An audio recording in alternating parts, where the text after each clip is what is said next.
So maybe the world's an illusion, maybe it's not. Regardless, if it's an illusion, if it's not, we still experience being here. So the real question is, so what? What do we do in the experience of being here? Okay, yeah, I like the so what. Maybe it's an illusion, maybe it's reality, maybe it's both. Maybe we're a figment of someone's computer program, or maybe there's a God sitting up just outside the universe with puppet strings. Maybe a lot of things. But let me say this. If we were to imagine a bar graph, and at the top of that bar graph is what we call someone who's totally in touch with reality, and at the bottom of that bar graph, someone who's totally out of touch with reality, we could call someone at the bottom of that graph who is completely out of touch with reality as we know it, we could call them insane, catatonic, delusional. So at the other end of that graph, at the higher end, we could call them sane or even enlightened.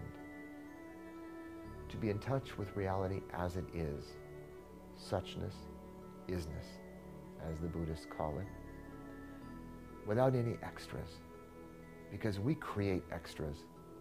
One writer said, the lesson is simple, the student is complicated. We complicate everything. Life unfolds simply. For example, I know a fairly illumined friend who I called up on the telephone about 2 days after 9/11 occurred. And most people were walking around a little bit in a daze, kind of in a trance, recovering from this trauma. And I asked him if he had anything to say. And he said, yes, I do. He said, I'm going to go out and mow the lawn because the grass keeps growing. That's somebody who was in touch with the reality, the immediacy of the present moment. He couldn't do anything about 9/11, but he could mow his lawn.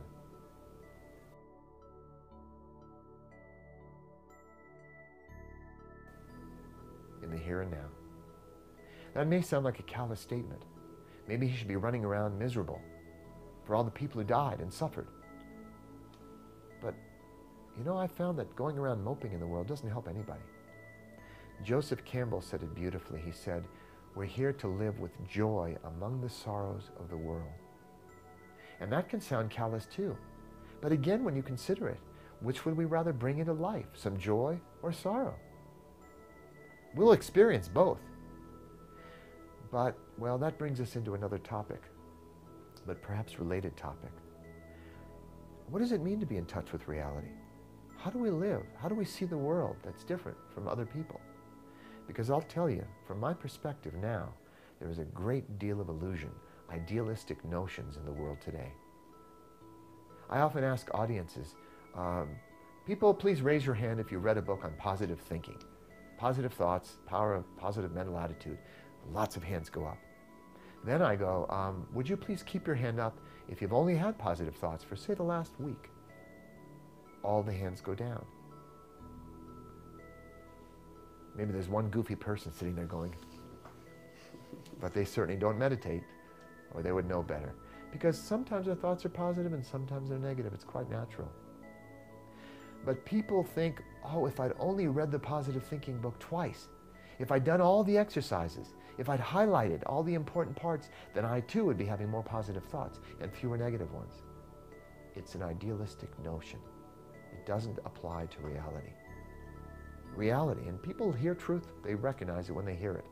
Sometimes our thoughts, again, are positive, and sometimes they're negative.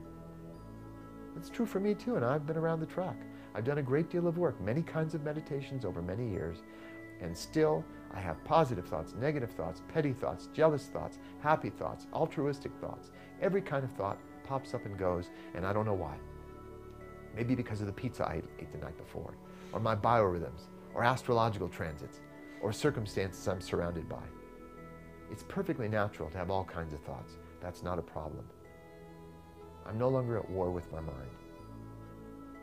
So I focus on accepting my thoughts and feelings, whatever they are, as natural to me in the moment, and I focus on constructive action.